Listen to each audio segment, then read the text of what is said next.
of Kim Jong-un's motivation? Is there a chance that some of these sanctions are putting the squeeze on him when you have people showing up, running from the borders, looking emaciated with intestinal bugs and worms at the border? I think that what studies have shown is that North Koreans over the past 60, 70 years are several inches shorter and thinner than their complete ethnic twins, if you will, in the South.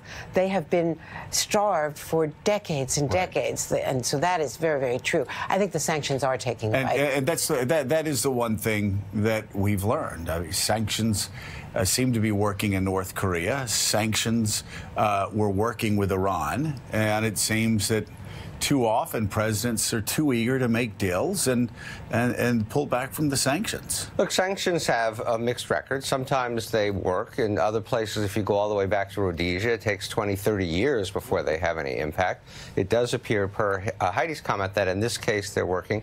The other thing that's going on here, and look, I spent 30 years basically doing negotiations as an investment banker, and it was sometimes helpful to have a client saying, if you don't do what I say, I'm going to blow up the world. And that's kind of what we have here. We have our own madman who could potentially blow up the world. You're talking about Trump?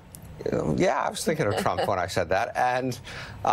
And so it could have an impact on the North Koreans, saying, hey, we don't know what this guy's going to do. Let's at least see if we can get something done with him. It could be really dangerous. Well, what could be really dangerous is if he goes in there, as he's wont to do, utterly unprepared, unaccompanied, with no idea of what the real issues are, with none of the historical context that Andrea just went through so well. I was just going to say, I mean, you're right.